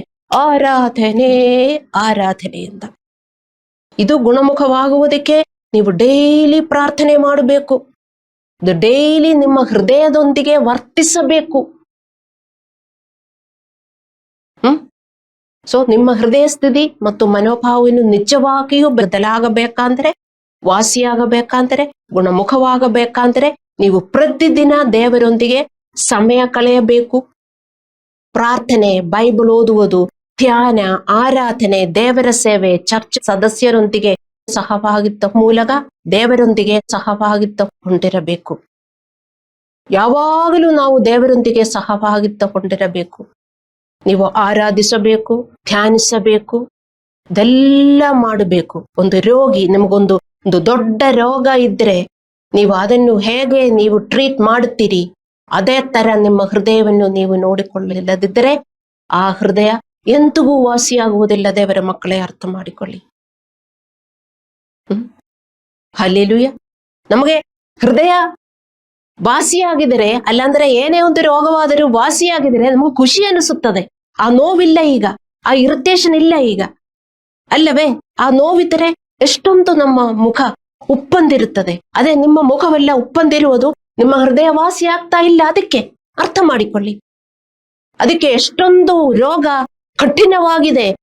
ಅಷ್ಟೇ ನಿಮ್ಮ ಮುಖದಲ್ಲಿ ಇರುವ ಸಂತೋಷ. ಅರ್ಥ ಮಾಡಿಕೊಳ್ಳಿ. ಸ್ವಲ್ಪನೂ ಸಂತೋಷ ಇಲ್ವಲ್ಲ, ಸ್ವಲ್ಪನೂ ವಾಸಿ ಆಗ್ತಾ ಇಲ್ಲ ಅಂತ ಅರ್ಥ. ಸ್ವಲ್ಪ ವಾಸಿಯಾಗಿರೋ ಮುಖ ನೋಡಿದ್ರೆ ಗೊತ್ತಾಗುತ್ತದೆ. ಇಲ್ಲಾಂದ್ರೆ ಪಾಸ್ಟರ್ ನೋಡಿದಾಗಲೂ ಒಂದು ಸ್ವಲ್ಪ ನಗುತ್ತಾರೆ, ಸಭೆಯಲ್ಲಿ ಬಂದು ಕುತ್ಕೊಳ್ಳುವಾಗಲೂ ಒಂದು ಸ್ವಲ್ಪ ಪಾಸ್ಟರ್ ನೋಡ್ತಾರಲ್ಲ ಅಂತ ಅದು ಸ್ವಲ್ಪ ನಗುತ್ತಾರೆ. ಇದು ಪಾಸ್ಟರ್ ನೋಡಿಕೊಂಡಿರುವವರು ನಾನು ನೋಡಿದರೆ ಪ್ರೀಚ್ ಮಾಡಕ್ಕೆ ಬರುವುದಿಲ್ಲ. ಯಾಕೆ ಕಾರಣ? ನಿಮ್ಮ ಹೃದಯ ರೋಗ ಇನ್ನೂ ಕಠಿಣವಾಗ್ತಾ ಇದೆ ದೇವರ ಮಕ್ಕಳೇ. ಅದಕ್ಕೆ ನಮ್ಮ ಯಾವ ರೋಗ ಆದರೂ ಸ್ವಲ್ಪ ಗುಣಮುಖವಾಗುವಾಗ ನಮ್ಗೆ ಖುಷಿ ಅನಿಸುತ್ತದೆ, ಅಲ್ಲವೇ? ಹೌದು, ನಮ್ಗೆ ಖುಷಿ ಅನಿಸುತ್ತದೆ. ಈಗ ಅಷ್ಟು ನೋವಿಲ್ಲ. ತುಂಬಾ ನೋವಿದ್ರೆ ಮಾತ್ರೆ ತಿಂದರೂ ನೋವು, ಅಲ್ಲವೇ? ಅಂತ ಎಲ್ಲ ನಾವು ಹಾದು ಹೋಗಿದ್ದೇವೆ. ಅದೇ ತರ ನೋಡಿ, ಮಾತ್ರೆ ತಿಂದರೂ ನೋವು, ಬೈಬಲ್ ಓದಿದ್ರು ನೋವು, ಪ್ರಾರ್ಥನೆ ಮಾಡಿದ್ರು ನೋವು, ಫೆಲೋಶಿಪ್ ಮಾಡಿದ್ರು ನೋವು, ಆರಾಧಿಸಿದರೂ ನೋವು. ಆರಾಧನೆ ಎಂದು ಆರಾಧಿಸುತ್ತಾರೆ ಮತ್ತು ಹಿಂಗೆ ಬಂದು ಕೂತ್ಕೊಳ್ಳುತ್ತಾರೆ. ಯಾಕೆ? ಇದೇ ಕಾರಣ. ಕಠಿಣ ರೋಗವಾಗಿದೆ ದೇವರ ಮಕ್ಕಳೇ, ಅರ್ಥ ಮಾಡಿಕೊಳ್ಳಿ. ನಿಮ್ಮ ವರ್ತನೆ, ನಿಮ್ಮ ಪ್ರತಿಕ್ರಿಯೆ ಹೇಗೆ ಇದೆ? ಇನ್ನೂ ಹಳೆ ತರ ಇದ್ದರೆ ನಿಮ್ಮ ಹೃದಯ ವಾಸಿ ಆಗ್ತಾ ಇಲ್ಲ ಅಂತ ಅರ್ಥ ಮಾಡಿಕೊಳ್ಳಿ. ನಿಮ್ಮ ಹೃದಯದೊಂದಿಗೆ ನೀವು ತುಂಬಾ ಕಠಿಣ ಪ್ರಯತ್ನ ಮಾಡಬೇಕು. ಇಲ್ಲದಿದ್ದರೆ ನಿಮ್ಮ ಹೃದಯ ಎಂದಿಗೂ ವಾಸಿಯಾಗುವುದಿಲ್ಲ. ಸಾಯುವ ತನಕನೂ ಆ ನೋವಿನಿಂದ ಖುಷಿಯೇ ಇರುವುದಿಲ್ಲ. ಹಲ್ಲೆಲೂಯಾ. ನಮ್ಮ ಹೃದಯವು ನಾವು ನವೀಕರಿಸಬೇಕು. ಪ್ರತಿದಿನ ನಾವು ದೇವರಿಗೆ ಶರಣಾಗಬೇಕು. ಪ್ರತಿದಿನ ನಮ್ಮ ಹೃದಯವು ನವೀಕರಿಸಬೇಕು, ದೇವರಿಗೆ ಶರಣಾಗುವುದು. ಮತ್ತು ನಮ್ಮ ಹೃದಯವನ್ನು ನವೀಕರಿಸುವುದು ಕೆಲವೊಮ್ಮೆ ಅಲ್ಲ, ಡೈಲಿ ನಾವು ನಮ್ಮ ಹೃದಯವನ್ನು ನವೀಕರಿಸಬೇಕು. ದೇವರೇ, ನಾನಿಷ್ಟೆಲ್ಲ ಪಾಪ ಮಾಡಿದೆ ನಿನ್ನೆ, ಇವತ್ತು ನಾನು ಮಾಡಲ್ಲ ದೇವರೇ, ನಾನು ಒಳ್ಳೆಯವಳಾಗಿ ನಿನ್ನ ಮಗಳಂತೆ ನಾನು ಜೀವಿಸುತ್ತೇನೆ, ನನಗೆ ಶಕ್ತಿ ಕೊಡಿ ದೇವರೇ. ಅರ್ಥ ಮಾಡಿಕೊಳ್ಳಬೇಕು ನಿಮ್ಮ ಹೃದಯದ ಬಗ್ಗೆ. ಮತ್ತೆ ನೀವು ಯಾಕೆ ಬೈಬಲ್ ಎಲ್ಲ ಇಟ್ಕೊಂಡು ನೀವು ಜೀವನ ಮಾಡುತ್ತೀರಿ? ಯಾಕೆ ಬೈಬಲ್ ಓದ್ತೀರಿ? ಎಷ್ಟು ಸಾರಿ ನೀವು ಯೆರೆಮೀಯ 17:9 ಓದಿದ್ದೀರಿ, ಅಲ್ಲವೇ? ಸೊ ಇವತ್ತಿನಿಂದ ವಿಶ್ವಾಸಿಗಳು ಅರ್ಥ ಮಾಡಿಕೊಳ್ಳಿ, ಇದೊಂದು ದೊಡ್ಡ ರೋಗ ನಿಮ್ಮೊಳಗೆ ಇದೆ ಎಂದು ನೀವು ಅರ್ಥ ಮಾಡಿಕೊಂಡು ನಿಮ್ಮ ಹೃದಯದೊಂದಿಗೆ ಡೈಲಿ ನೀವು ವರ್ಕ್ ಮಾಡಬೇಕು. ನೀವು ನಿಮ್ಮ ಹೃದಯದ ಮೇಲೆ ಪ್ರತಿದಿನ ಕೆಲಸ ಮಾಡದಿದ್ದರೆ ಅವು ಚಂಚಲ, ಹೆಮ್ಮೆ, ಭಾರವಾದ ಮತ್ತು ಗೊಂದಲಮಯ ಮತ್ತು ತೊಂದರೆಗಳೀಡಾದ ಭಾವನೆಗಳನ್ನು ಉಂಟು ಮಾಡುತ್ತದೆ ಮತ್ತು ಹೃದಯದ ಕಾಯಿಲೆ ಗುಣವಾಗುವುದಿಲ್ಲ. ನಮ್ಮ ಥಾಟ್ ಲೈಫ್, ಇಮೋಷನ್ಸ್ಗೂ ಯಾವುದು ಸರಿಯಾಗಿರುವುದಿಲ್ಲ. Painful thoughts, painful emotions. ಅಯ್ಯೋ ದೇವರೇ. ಮತ್ತೆ ಥಾಟ್ಸು ಅದೇ ಪೇನ್ಫುಲ್ ಥಾಟ್ಸ್. ಯಾಕೆಂದ್ರೆ ತುಂಬಾ ಜನರು ಕೆಟ್ಟದು ಮಾಡಿದ್ದಾರೆ, ಅದು ಮಾತ್ರ ಮನಸ್ಸಲ್ಲಿ ಬಂದ್ಬಿಡ್ತದೆ. ಬರೀ ಕಟ್ಟದೆ ಮಾಡಿರೋದು. ಹೌದು, ಈ ಲೋಕದಲ್ಲಿ ಯಾರು ಇಲ್ಲ ಒಳ್ಳೆಯವರು. ನೀವಿದ್ದೀರಾ ಒಳ್ಳೆಯವರು? ಇಲ್ವಲ್ಲ, ನಾವು ಯಾರು ಇಲ್ಲ ಒಳ್ಳೆಯವರು. ಮತ್ತೆ ಬೇರೆಯವರೇನಾದ್ರೂ ಮಾಡಿದ್ರೆ ಮಾತ್ರ ನಮಗೆ ಪ್ರಾಬ್ಲಮ್. ನಾವು ಅರ್ಥ ಮಾಡಿಕೊಳ್ಳಬೇಕು, ಯಾರು ಇಲ್ಲ ಈ ಲೋಕದಲ್ಲಿ ಒಳ್ಳೆಯವರು, ನಾವೂ ಇಲ್ಲ. ಮತ್ತೆ ಮನುಷ್ಯರೇನಾದ್ರೂ ಕಟ್ಟದು ಮಾಡಿದರೆ ಅದೆಲ್ಲ ನಾವು ಸಂಗ್ರಹಿಸಿ ನಾವು ಅದು ಹಾಗೆ ಇಟ್ಟುಕೊಂಡರೆ ನಿಮ್ಮ ಹೃದಯ ಕಾಯಿಲೆ ಇನ್ನೂ ಕಠಿಣವಾಗುತ್ತದೆ ಅಂತ ಅರ್ಥ ಮಾಡಿಕೊಳ್ಳಿ. ಅದೆಲ್ಲ ಆವಾಗ ತೆಗೆದುಹಾಕಬೇಕು. 2 ಕೊರಿಂಥದವರಿಗೆ 10:5 ಹೇಳುವಂತ ತಕ್ಷಣವೇ ನಮಗೆ ಅಂತ ಯೋಜನೆಗಳು ಬರ್ತದೆ, ಭಾವನೆಗಳು ಬರ್ತದೆ. ಆವಾಗ ಎಲ್ಲ ನಾವು ಸೆರೆ ಹಿಡಿದು ನಾವು ಬಿಟ್ಟುಕೊಂಡು ಕ್ರಿಸ್ತುವಿಗೆ ವಿಧೇಯವಾಗಬೇಕು ಅಂತ 2 ಕೊರಿಂಥದವರಿಗೆ 10:5 ಬರುತ್ತಿದೆ. ಅಂತದೆಲ್ಲ ಬರ್ತದೆ. ಆ ಹಳೆ ನೋವು ಬರ್ತದೆ, ಹಳೆಯ ಯೋಜನೆಗಳು ಎಲ್ಲ ನಮಗೆ ಬರ್ತದೆ. ನಮಗೂ ತುಂಬಾ ಕೆಟ್ಟದಾಗಿದೆ ನಮ್ಮ ಜೀವನದಲ್ಲಿ, ಅದೆಲ್ಲರೂ ಹಾದು ಹೋಗ್ತೇವೆ. ಆದರೆ ಅದೆಲ್ಲ ನಾವು ತಕ್ಷಣ ಸೆರೆ ಹಿಡಿಯಬೇಕು. ಅರ್ಥ ಮಾಡಿಕೊಳ್ಳಿ ದೇವರ ಮಕ್ಕಳೇ, ನಾವು ಅದು ಬರೀ ಸಂಗ್ರಹಿಸಿ ಇದ್ರೆ ನಮ್ಮ ಈ ಹೃದಯದ ರೋಗ ಇನ್ನೂ ಕಠಿಣವಾಗುತ್ತದೆ. ನಿಮಗೂ ಸಾಯುವ ತನಕನೂ ನಮಗೆ ಶಾಂತಿ ಸಿಗುವುದಿಲ್ಲ, ದೇವರಿಂದ ಒಳ್ಳೆಯದು ಸಿಗುವುದಿಲ್ಲ. ದೇವರ ಪ್ರಾಮಿಸಸ್ ಎಲ್ಲ ಎಸ್ ಅಂಡ್ ಆಮೆನ್. ಆದರೆ ನಮ್ಮ ಹೃದಯ ಚೇಂಜ್ ಆಗಲಿಲ್ಲದಿದ್ದರೆ ಯಾವುದು ನಮಗೆ ಬಂದ್ಬಿಡುವುದಿಲ್ಲ. ದೇವರೆಲ್ಲ ತಡೆ ಮಾಡುತ್ತಾರೆ, ದೇವರು ಕಾಯ್ತಾ ಇದ್ದಾರೆ, ದೇವರು ನಮ್ಮ ಹೃದಯದಲ್ಲಿ ವರ್ಕ್ ಮಾಡ್ತಾ ಇದ್ದಾರೆ. ನೋಡಿ, ಈಗ ನೀವು ಹೇಳುವಾಗಲೂ ನಿಮ್ಮ ಹೃದಯದಲ್ಲಿ ದೇವರು ವರ್ಕ್ ಮಾಡ್ತಾ ಇದ್ದಾರೆ. ಅದೆಲ್ಲ ನೀವು ಒಂದು ಕಿವಿಯಿಂದ ಕೇಳಿಸ್ಕೊಂಡು ಇನ್ನೊಂದು ಕಿವಿಯಿಂದ ಬಿಟ್ರೆ ನೀವು ಗುಣಮುಖವಾಗುವುದಕ್ಕಲ್ವಾ ದೇವರು ಹೇಳುವುದು? ಆದರೆ ನೀವು ಅದೆಲ್ಲ ಸಂಗ್ರಹಿಸಿ ನಾನಿದು ಒಬೆ ಮಾಡಬೇಕು ಎಂದು ಹೇಳಿದರೆ ನಿಮ್ ಜೊತೆಗೆ ದೇವರು ಬರ್ತಾರೆ ಮತ್ತು ಅನಾಯಿಂಟಿಂಗು ನಿಮ್ಮ ಜೊತೆಗೆ ಇರ್ತದೆ. ಹಲ್ಲೆಲೂಯ. ನೀವು ಅದೇ ತೊಂದರೆಗಳನ್ನು ಪುನರಾವರ್ತಿಸುತ್ತಲೇ ಇರುತ್ತೀರಿ, ಶಾಂತಿಯನ್ನು ಕಳೆದುಕೊಳ್ಳುತ್ತೀರಿ. ನಿಮ್ಮ problems same problems you will have to face. ದೊಡ್ಡ ದೊಡ್ಡ ಪ್ರಾಬ್ಲಮ್ಸ್. ಮತ್ತೆ ನೀವೇ ಯೋಚನೆ ಮಾಡ್ತೀರಿ, ಇಷ್ಟೊಂದು ಪ್ರಾರ್ಥನೆ ಮಾಡಿದರು ಯಾಕೆ ನನಗೆ ವಿಮೋಚನೆ ಇಲ್ಲ, ಯಾಕೆ ನನಗೆ ಬಿಡುಗಡೆ ಇಲ್ಲ ಅಂತ. ವಿಶ್ವಾಸಿಗಳು ಅರ್ಥ ಮಾಡಿಕೊಳ್ಳಬೇಕು, ಅವರ ಹೃದಯ ಚೇಂಜ್ ಆಗಲಿಲ್ಲದಿದ್ದರೆ ಅವರಿಗೆ ಬಿಡುಗಡೆ ಸಿಗುವುದಿಲ್ಲ, ಮತ್ತೆ ಇನ್ನೂ ಅವರಿಗೆ ತೊಂದರೆಯಾಗುತ್ತದೆ. ಹಲ್ಲೆಲೂಯ. ನಮ್ಮ ಆಲೋಚನೆಗಳು ಮತ್ತು ಭಾವನೆಗಳು ನಮ್ಮ ಹೃದಯದ ಸ್ಥಿತಿಯನ್ನು ಪ್ರತಿಬಿಂಬಿಸುತ್ತದೆ. I am not telling that thoughts will not come, sudden reaction will not come. ಅದೆಲ್ಲ ಬರ್ತದೆ, ಅದರಲ್ಲಿ ನಾವು ಉಳಿಯಬಾರದು. ಯಾರ್ಯಾರು ಅದರಲ್ಲಿ ಉಳಿಯುತ್ತಾರೋ ಅವರ ಹೃದಯ ಚೇಂಜ್ ಆಗಲಿಲ್ಲ ಅಂತ ನಾನು ಹೇಳೋದು. ಆ ಭಾವನೆಗಳು, ಹಳೆ ಥಾಟ್ಸ್ ಬರ್ತದೆ, ಹಳೆ ಭಾವನೆಗಳು, ಆ ನೋವಿನ ಭಾವನೆಗಳು ಬರ್ತದೆ. ಹೌದು, ತುಂಬಾ ಜನರು ನನಗೆ ಕೆಟ್ಟದು ಮಾಡಿದ್ದಾರೆ, ನನ್ನ ಗಂಡ ಹೆಂಡತಿ ಎಲ್ಲ ಅಂದ್ರೆ ಮಕ್ಕಳು ನಂಡರು ಕೆಟ್ಟದು ಮಾಡಿದ್ದಾರೆ, ಆ ನೆನಪು ಬರ್ತದೆ. ಆದರೆ ಅದು ಎಂಟರ್ಟೈನ್ ಮಾಡಬಾರದು. ನೀವು ಎಂಟರ್ಟೈನ್ ಮಾಡ್ತಾ ಇದ್ದರೆ ದೇವರ ಮಕ್ಕಳೇ ಅರ್ಥ ಮಾಡಿಕೊಳ್ಳಿ, ನಿಮ್ಮ ಹೃದಯ ಬದಲಾಗುತ್ತಾ ಇಲ್ಲ. ಹೌದು, ತಕ್ಷಣ ಏನೋ ಕೋಪ ಉಂಟಾಗುತ್ತದೆ, ಅಲ್ಲಾಂದ್ರೆ ತಕ್ಷಣ ಪಾನಿಕೆ ಆಗುತ್ತದೆ. ಆದರೆ ಅದರಲ್ಲಿ ನೀವು ಇರಬಾರದು. ತಕ್ಷಣ ನೀವು ಆರಾಧನೆ ಮಾಡಿ, ತಕ್ಷಣ ದೇವರ ಹತ್ರ ಕೂತ್ಕೊಂಡು ನೀವು ಪ್ರಾರ್ಥನೆ ಮಾಡಿ, ಸ್ವಲ್ಪ ಸಮಯ ದೇವರೇ ನನಗೆ ಶಾಂತಿ ಸಿಗ್ತಾ ಇಲ್ಲ, ನನ್ನನ್ನು ಸಹಾಯ ಮಾಡು ಎಂದು ನೀವು ಪ್ರಾರ್ಥನೆ ಮಾಡಿದರೆ ನೀವು ಅದನ್ನು ರಿಲೀಸ್ ಮಾಡ್ತೀರಿ. ಯಾರು ಹಾಗೆ ಪ್ರಾರ್ಥನೆ ಮಾಡುವವರು? Those who are working with their heart. ದೇವರು ಪ್ರಾರ್ಥನೆಗೆ ಉತ್ತರಿಸುವ ದೇವರಲ್ವಾ? ಉತ್ತರ ಕೊಡುವ ದೇವರಲ್ಲ ದೇವರು. ಪ್ರಾರ್ಥನೆ ಕಡಿಮೆ ಇದೆ, ಅದಕ್ಕೆ ನಮಗೇನೇ ಆಗಿದ್ರು ತಕ್ಷಣ ಕಣ್ಣು ಮುಚ್ಕೊಂಡು ದೇವರೇ ತುಂಬಾ ನೋವು, ನನ್ನನ್ನು ಸಹಾಯಿಸು, ನನಗದು ಮರೆಯಕ್ಕೆ ಆಗ್ತಾ ಇಲ್ಲ ದೇವರೇ, ನನ್ನನ್ನು ಸಹಾಯಿಸು. ನಾವು ಪ್ರಾರ್ಥಿಸಿದರೆ ನಮಗೆ ದೇವರಿಂದ ಸಹಾಯ ಸಿಗುತ್ತದೆ. ಇದು ನಾವು ಪ್ರಾರ್ಥಿಸಲಿಲ್ಲದಿದ್ದರೆ ನಮಗೆ ಸಹಾಯ ಸಿಗುವುದಿಲ್ಲ. ಅದು ಯಾರು ಪ್ರಾರ್ಥಿಸುವುದಿಲ್ಲ, ಹೃದಯದೊಂದಿಗೆ ಯಾರ್ಯಾರು ವರ್ತಿಸುವುದಿಲ್ಲವೋ ಅವರು ಯಾರು ಈ ಪ್ರಾರ್ಥಿಸುವುದಿಲ್ಲ. ಪಾಸ್ಟರ್ ಹೇಳಿಕೊಟ್ಟಿದ್ದರು. ಹಲ್ಲೆಲೂಯ. ನಿಮ್ಮ ಆಲೋಚನೆಗಳು ಮತ್ತು ಭಾವನೆಗಳು ಪರಿಶೀಲಿಸಿ, ಅದು ಯಾವಾಗಲೂ ಭಯಭೀತ, ನೋವಿನ, ಪಾಪಪೂರ್ಣ, ಒತ್ತಡಭರಿತವಾಗಿದ್ದರೆ ಅದು ನಿಮ್ಮ ಹೃದಯ ಬದಲಾಗುತ್ತಿಲ್ಲ ಎಂದು ತೋರಿಸುತ್ತದೆ. ಇದೆಲ್ಲ ಬರ್ತದೆ, ಒಂದೆರಡು ನಿಮಿಷ ಬರ್ತದೆ, ಬರಲ್ಲ ಅಂತ ನಾನು ಹೇಳುವುದಿಲ್ಲ. ಅದನ್ನೆಲ್ಲಿ ನೀವು ಇರಬಾರದು. ವಿಶ್ವಾಸಿಗಳ ಮುಖ ನೋಡಿದರೆ ಯಾವಾಗಲೂ ತೇಜಸ್ಸಿರಬೇಕು. ಪೇನ್ ಇದ್ದರೆ ನೀವು ಹೃದಯದೊಂದಿಗೆ ವರ್ತಿಸುತ್ತಾ ಇದ್ದರೆ ನಿಮ್ಮ ಮುಖದಲ್ಲಿ ಆ ಜ್ಯೋತಿ ಇರ್ತದೆ. ಇಲ್ಲ, ನಾನು ಹಿಂಗೆ ಹುಟ್ಟಿದೆ ಎಂದು ಕೆಲವರಿಗೆ ಹೇಳ್ತಾರೆ. ಹೌದು, ನೀವು ಹಿಂಗೆ ಹುಟ್ಟಿದಿರಿ, ಆದರೆ you have a second birth, born again. ಅದನ್ನಲ್ಲಿ ನೀವು ಹಂಗೆ ಇರಬಾರದು. ನೀವು ಸೆಕೆಂಡ್ ಬರ್ತ್ನಲ್ಲಿ ಹಂಗೆ ಇದ್ರೆ ನೀವು ಅರ್ಥ ಮಾಡಿಕೊಳ್ಳಿ, ನೀವು ಬೆಳೆಯುತ್ತಾ ಇಲ್ಲ. ನೀವು ಹೆಂಗೆ ಹುಟ್ಟಿದಿರೋ ಅದೇ ತರ ಇದ್ದೀರಿ ಅಷ್ಟೆ. ಹಲ್ಲೆಲೂಯ. ನಾವು ಅಂತಹ ಆಲೋಚನೆಗಳಲ್ಲಿ ಇದ್ದಾಗಲೆಲ್ಲ ನಾವು ಅದನ್ನು ತಕ್ಷಣವೇ ಸೆರೆ ಹಿಡಿದು ಅದು ಬಿಟ್ಟು ಕೊಡಬೇಕು ಮತ್ತು ಕ್ರಿಸ್ತನಿಗೆ ವಿಧೇಯರಾಗಲು ಕಷ್ಟಪಟ್ಟು ನಾವು ಪ್ರಾರ್ಥಿಸಬೇಕು.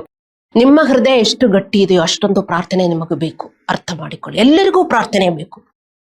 ಒಂದು ರೈತನ ಮಣ್ಣು ತುಂಬಾ ಗಟ್ಟಿಯಾಗಿದರೆ ಅವನೆಷ್ಟೊಂದು ನೀರು ಹಾಕ್ಬೇಕು, ಆ ನೆಲದೊಂದಿಗೆ ಅವನೆಷ್ಟೊಂದು ವರ್ಕ್ ಮಾಡಬೇಕು ನಿಮಗೆ ಗೊತ್ತು. ಆದರೆ ಮಾತ್ರ ಏನಾದರೂ ಅಲ್ಲಿಂದ ಹುಟ್ಟಿ ಬರುವುದು ಅಲ್ಲವೇ? ಅದೇ ತರ ನಿಮ್ಮ ಹೃದಯ ತುಂಬಾ ಗಟ್ಟಿಯಾಗಿದೆ ಎಂದು ನೀವು ಹೇಳಿದರೆ, ಹೌದು ನನಗೆ ಕ್ಷಮಿಸೋದಕ್ಕೆ ಆಗ್ತಾ ಇಲ್ಲ, ಕ್ಷಮಿಸಬೇಕು ಅಂದಿದೆ ಆದರೂ ಆಗ್ತಾ ಇಲ್ಲ, ಅಲ್ಲಾಂದ್ರೆ ಏನೋ ಮಾಡಬೇಕು ಅಂದಿದೆ ಆಗ್ತಾ ಇಲ್ಲ ಅಂತ ನಿಮ್ಗೆ ಹೇಳಿದರೆ ಅಷ್ಟೊಂದು ಪ್ರಾರ್ಥನೆ ಬೇಕು. ದೇವರ ಮಕ್ಕಳೇ ಅರ್ಥ ಮಾಡಿಕೊಳ್ಳಿ. ಇನ್ಕ್ಯೂರಬಲ್ ಡಿಸೀಸ್ ನಿಮಗಿದೆ. ನೀವು ಹಾಸ್ಪಿಟಲಿಂದ ನೀವೇ ಹೇಳ್ತೀರಿ, ನನ್ನ ಅಲ್ಲಿ ಬಿಟ್ಬೇಡ, ಮನೆಯಲ್ಲಿ ಕರ್ಕೊಂಬರಿಬೇಡಿ, ಹಾಸ್ಪಿಟಲ್ ಅಲ್ಲೇ ಇಟ್ಬಿಡಿ ಅಂತ ಎಷ್ಟು ಜನ ಹೇಳ್ತಾರೆ. ಹೋಮ್ ನರ್ಸು ಬೇಡ, ಯಾರು ಬೇಡ, ಹಾಸ್ಪಿಟಲ್ ಅಲ್ಲಿ ಡಾಕ್ಟರ್ಸ್ ಇದ್ದಾರೆ, ಮನೆ ಬಂದ್ರೆ ಅವ್ರಿಗೆ ಇಲ್ವಲ್ಲ ಅಲ್ಲವೇ? ಅದೇ ತರ ಅರ್ಥ ಮಾಡಿಕೊಳ್ಳಿ. ನಾವು ಅಷ್ಟೊಂದು ದೇವರ ಹತ್ರ ಸಂಪರ್ಕಿಸಬೇಕು, ಪ್ರಾರ್ಥಿಸಬೇಕು. ಆದರೆ ಮಾತ್ರ ನಿಮ್ಮ ಹೃದಯ ಒಡೆಯುವುದು. ನಿಮ್ಮ ಹೃದಯ ತುಂಬಾ ಕಠಿಣ ಇದೆ ಎಂದು ಹೇಳಿ ನಿಮಗೆ ಪ್ರಾರ್ಥನೆ ಇಲ್ಲದಿದ್ದರೆ ಮತ್ತಿನ್ನೂ ಕಠಿಣವಾಗುತ್ತದೆ.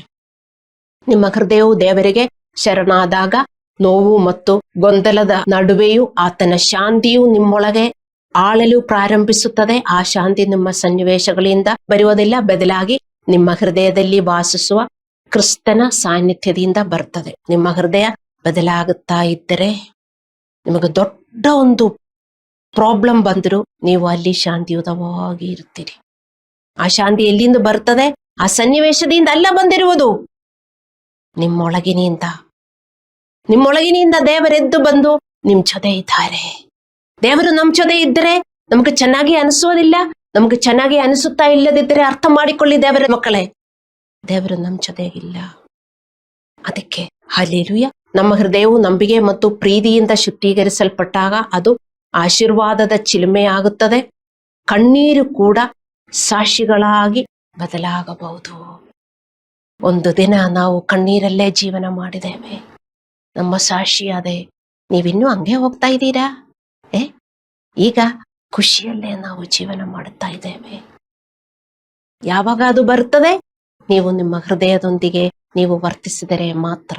ನಾವು ಕಣ್ಣುಗಳನ್ನು ಮುಚ್ಚಿ ಪ್ರಾರ್ಥನೆ ಮಾಡೋಣ.